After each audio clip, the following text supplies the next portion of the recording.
Good afternoon, good morning, wherever you are. Welcome to the Contact Live Wednesday webinar.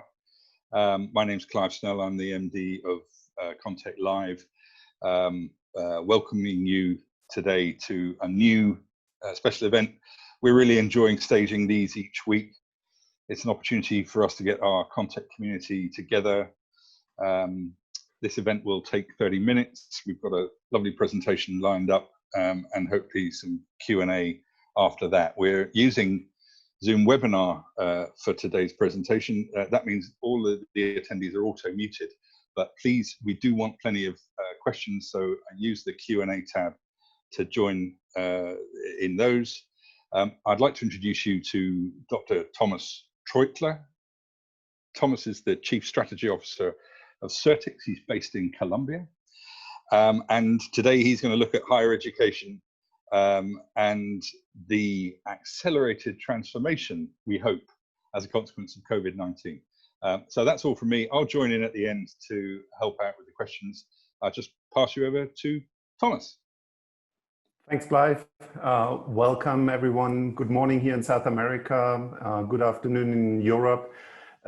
We are going to talk today, or I'm going to talk about accelerated transformation in higher education. Higher education and education in general have been affected over the last few weeks by the contingency, the COVID contingency. And basically, with the experience I have in higher education and the companies I'm working with, we believe there is really some fundamental change coming. So I will share with you a brief presentation here, about 20 minutes. Really, please share your questions that you might have, your opinions that you might have as well, because this is something that's all new to us, to everyone. And I think this is a great opportunity for us to build something new. I titled my presentation, Finally Open for Business, talking about higher education and accelerated transformation that is going through higher education right now and that universities worldwide are actually experiencing. I will first take a very brief look at history. Where do universities actually come from? I think this is important, putting it into context in order to really understand where we are today, what has changed throughout the ages with universities, and what might the future look like. So universities basically started 600 AD out of monastic schools. About 860, 890, the first madrasas in the Arab world were founded. And by about 1079, through a papal bull, a law that was emitted by the Pope, there was some kind of regulation starting for these monastic schools. As a result of this papal law in 1079, about 9 years later, it is believed the University of Bologna was founded. This was in 1088 AD. And universities in these times, they started as some kind of organization, as a guild of teachers and of students. So it was basically a place where students and teachers came together in order to share their teachings, their learnings, their experiences, but it was not what we see as universities today, where we have a very well-structured, administrated organization. Later on, moving from an agricultural society into an industrial society, and we are taking several hundred years of a jump now.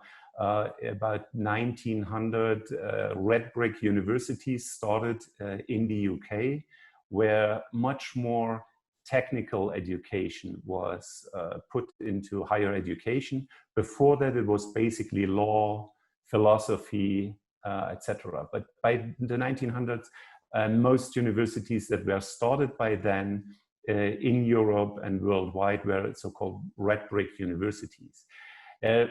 Different models came up, different schools developed, and we saw over the years more and more alignment. So you can see over the last 100 years or so, a lot of accreditations came up, a lot of alignment in how schools and universities are structured in general, and how they are working together in this triangle between universities or higher education, government, and industry. We are right now in a time where we are moving from an industrial society, so we are still an industrial society, but we are moving more and more towards a knowledge society. And here comes a very, very interesting change, a very interesting shift, I think, that we have to take into account when talking about universities. So universities in the agricultural industrial society were basically for an intellectual elite that had the luxury of learning, acquiring knowledge, sharing knowledge. But once we are moving to a knowledge society, this becomes more and more a general requirement.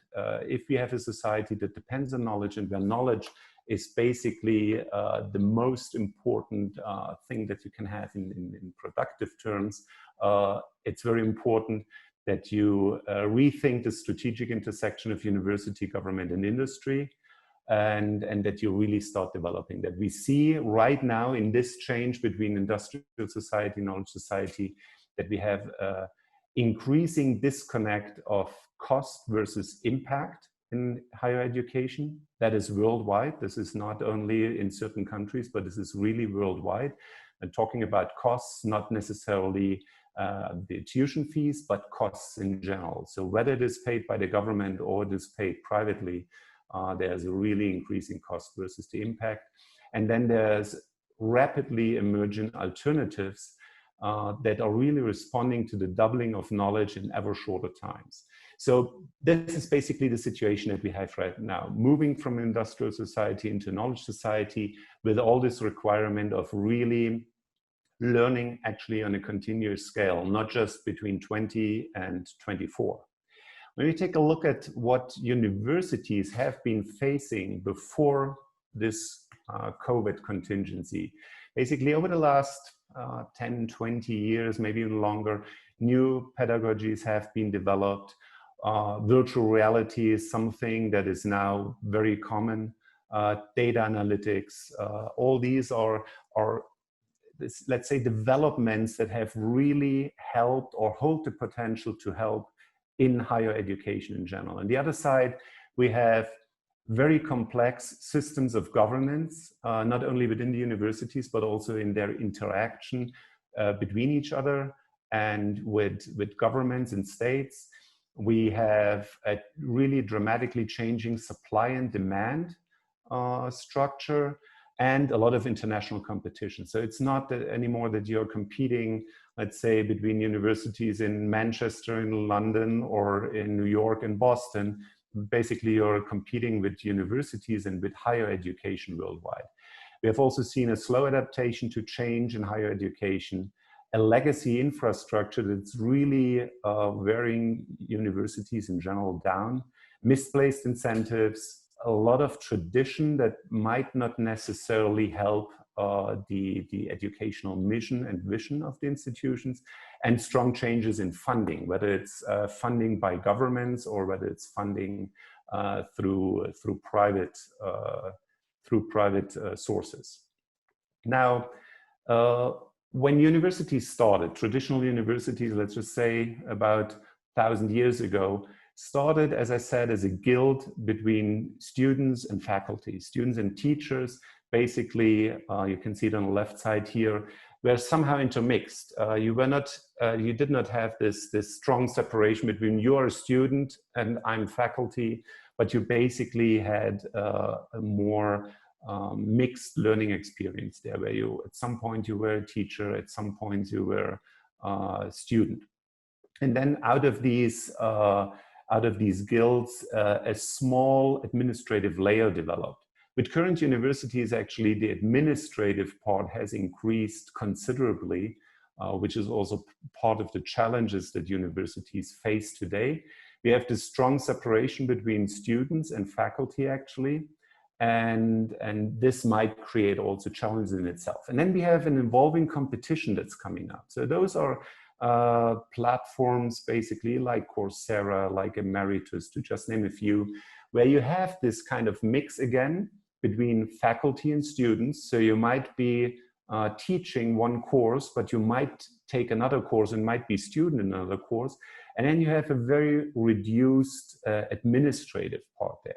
And basically, when you take the look at the two columns in the middle and the one on the right side, those are the two systems that are currently coexisting in a certain way and trying to find a solution on how we can move from an industrial society with different requirements to a knowledge society where learning becomes something that you do on a daily basis and not just between the age of 20 and 24. Now, during COVID, what has happened? Actually, not very much has happened in the time during COVID. Let's say not many changes have been coming. What has been happening is things have been accelerated. So we don't necessarily face a new situation. Technology is the same. Capability of people is the same, but we see people forced now into taking classes, for instance, in a certain way, or receiving administrative services in a certain way. And so the changed reality during COVID is actually that among students and the public in general, the perception towards virtual learning has dramatically shifted. Whereas before COVID, it was always questions, well, do students really want it? Will I really learn? Right now, this is not so much a question. The importance of legacy infrastructure has also shifted. Really, universities, companies see, do I need all these buildings, or might I redistribute the buildings' use, or having buildings at all? Sources of funding have shifted. The perception of value of titles have shifted. Now it might not be important to have a master's degree anymore, but there are numerous universities, companies worldwide who are actually accepting Coursera courses, for instance, or certain professional certificates instead of a master, and prefer to share these learning experiences on a more granular level and not necessarily on large master programs or titles. So there's an increasing search for alternatives. We have seen a strong shift in administrative expectations towards digitalization. I'll get into a little bit more detail in a moment. And a lot of missed opportunities in transparency and equally high values of fraud are still likely with the old system that many universities are managing. So I want to just take one of these points, and we can actually discuss later on all of these points if you want to, but I wanted to take a much closer look at one of these points, and it's a strong shift in administrative expectations towards digitalization. For most universities, most students, basically, they still have to line up like 200, 300 years ago if they want to get their certificate, they want to register for something, or they want to have some kind of administrative interaction. It has improved slightly at some universities, but queuing and lining up for something in one specific place is still something that's very common in universities, school, in education in general. Well, we do know that students, that parents want to have, first of all, more intuitive delivery platforms. That's not always happening. We don't necessarily have intuitive content delivery, content optimization, or availability of these learning resources. And most institutions definitely do not have a no-frills administrative or service experience. Many banks are light years ahead of institutions of higher education when it comes to this kind of administrative service.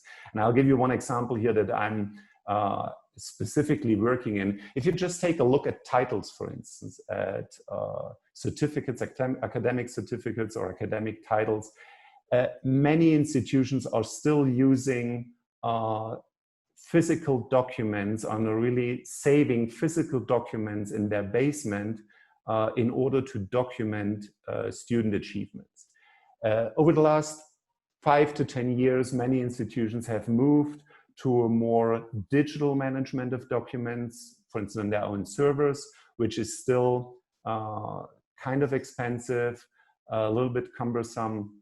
and also still associated with a lot of risk because you can relatively easy hack into individual computer systems. So some of the leaders in the industry have put their digital documents in the cloud, which does give them a certain advantage. Costs are lower and usually availability is better. Still, many institutions who do offer these services through the cloud are still requiring students to line up in order, for instance, to get their certificate. And then you can see new technologies coming up that are very differentiated and offer additional services that most people don't understand yet. And there's a very important part in explaining this. But for instance, you have technology like blockchain, where you can securely, absolutely securely save documents and titles at extremely low cost for institutions, and basically students, institutions, companies can have access to validated documents. There's a lot of fraud going on with titles, with certificates. In the UK, we had cases in 2014 where 50,000 language certificates were falsified in some way. We have prominent cases where CEOs of companies, the former admissions director of MIT, etc., invented their titles and showed certain fraudulent behavior. And here we have, for instance, this one example where institutions could really take the next step and be more effective. Now, we'll have a few more minutes, and I want to go with you through some of the strategies that institutions and educational companies could use post-COVID in order to respond to these rapid changes and this accelerated transformation, where really it is required to have answers and new models, or at least new models, not maybe answers, but new models in a very short period of time. Many universities feel threatened by these rapid changes. So these universities can still play on their strengths. What are the strengths of universities today? You still have a very strong strategic intersection there with government and industry. This is one of the strengths that universities should definitely play with. They do have, as a standard, access to large number of learners. So you have an alumni group there, huge number of alumni, people that you know that want to learn and that have already a certain positive perception of your institution. You have your reputation and your brand strength. If your university does not have a strong brand, does not have a strong reputation for educational services, that might be a problem. But most universities still have, at least in their region, this brand strength and reputation. And you have a relative stability of students still. For many, it is still a requirement to study 4 or 5 years in your undergraduate program. So once you get a student, basically this student it's very likely to stay with your institution for the next 4 to 5 years. Now, to the weaknesses that many of these institutions have, or the sector in general, they have to respond. Diversify the use of infrastructure. So this will actually wear higher education down, the legacy infrastructure, all the buildings. Really embrace co-opetition, going from an ecosystem where the university is actually trying to do everything within its own walls to an ecosystem where you start working together and where you're basically taking apart the value chain, something that has happened in other industries centuries ago. In higher education, it has not yet happened. Each institution, let's say each of the 5,000 universities in the United States, for instance, is doing exactly the same and is doing most of these things in-house. Breaking up the value chain, this should be a focus. Some universities have already started with that. So for instance, some universities are developing cases which other universities are buying. So it's not necessarily something that each university has to do by themselves. And this might be a new trend that actually a curriculum, a syllabus will be developed by one institution and then be bought by another institution. There's definitely a rebalance required of staff, faculty, and students. So this is something where we see these two different models between the emerging competitors and higher education, standard higher education is really seeing a paradigm change. Discover and develop creative, innovative funding sources and guarantee the competencies of their students and combat reputational risk of large-scale fraud.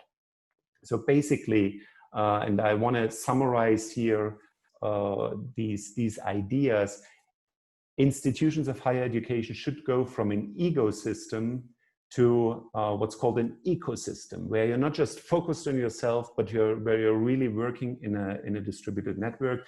And just one example here that might maybe serve, not to the full extent, but it gives you some kind of image.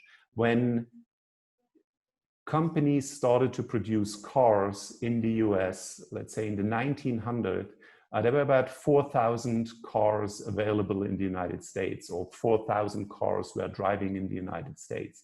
Each one of them, each single one of them was manufactured manually, individually. So there was no standard production for cars. There were not even models developed, and there was no diversified value chain. And then all this changed, obviously, with Ford when he started producing under certain standards. And I think this kind of redeveloping the value chain in higher education can be compared a lot to what happened in the automotive industry. This is a change that will come. I think there are great opportunities here for universities, but also for startup companies in general who work in different areas that contribute to higher education, being it in the development of content, platforms, in developing innovative solutions to learn, or being it smaller services that are associated with administrative services, for instance, within the universities.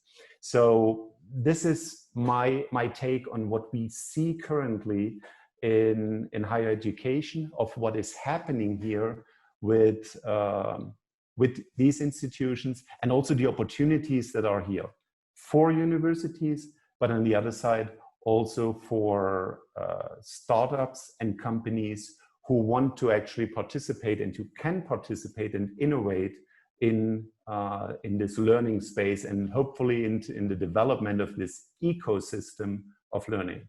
And I want to open up here for questions. I don't know if some questions might have come in.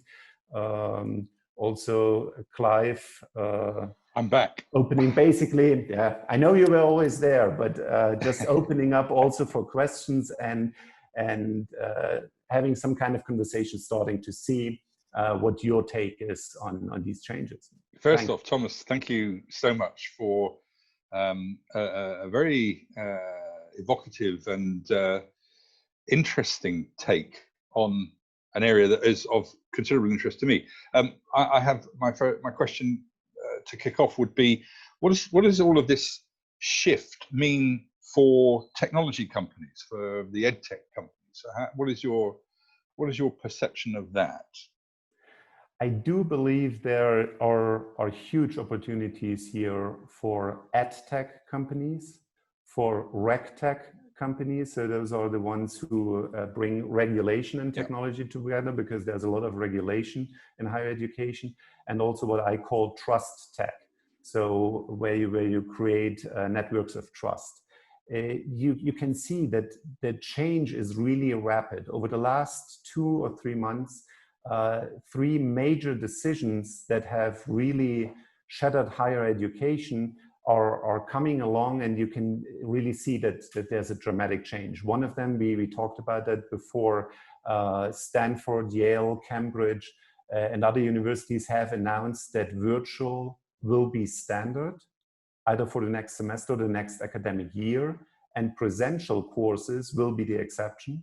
This is huge. This is actually a huge decision. The second one, UCLA announced that the SAT, a standardized test, will not be used anymore, and that they will slowly phase it out. This is a holy cow, or sacred cow. This is a sacred cow for higher education in the United States, for instance, and they are now the first university systems who are changing that. And then just the news that came in that MIT, for instance, will not work with Elsevier anymore, a major publisher. And so you can see that there are some dramatic changes are coming. And those are exactly the opportunities for technology companies here. So if you take a look at, for instance, the opportunities that might come up with the decision by MIT, if MIT is not going with a traditional publisher anymore, some kind of system will be required, for instance, for peer reviewing publications. So if they want to set up an open system, you will still need peer reviewing. You will still need some kind of format where you can show who developed an idea first.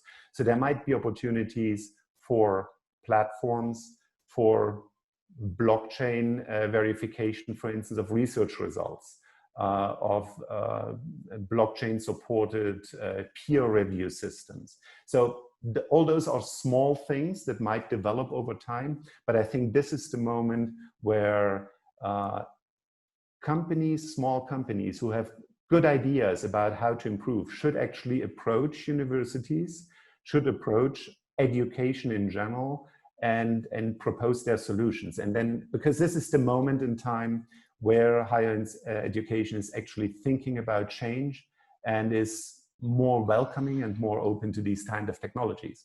See, I think that's very interesting. I mean, how do you approach education in general? Because I'm fascinated by what you're saying about the ecosystem to the ecosystem. But an ecosystem does suggest quite a lot of collaboration, quite a lot of co-opetition.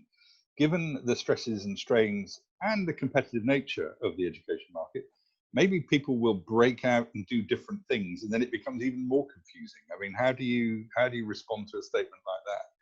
Well, first of all, it's already happening. You have platforms that are building up these kind of ecosystems, and universities are actually competing against them. And they have to find a way to prove that their offering, talking about higher education, is better than what's being done on these platforms. And these platforms might not be perfect, but they're evolving rapidly. And universities, if you take a look right now, most universities moved towards virtual education.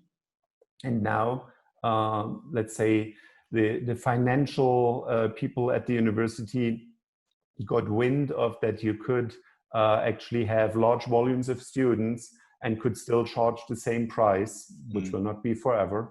And so they are happy about it, and they say, let's just turn our university into a virtual institution.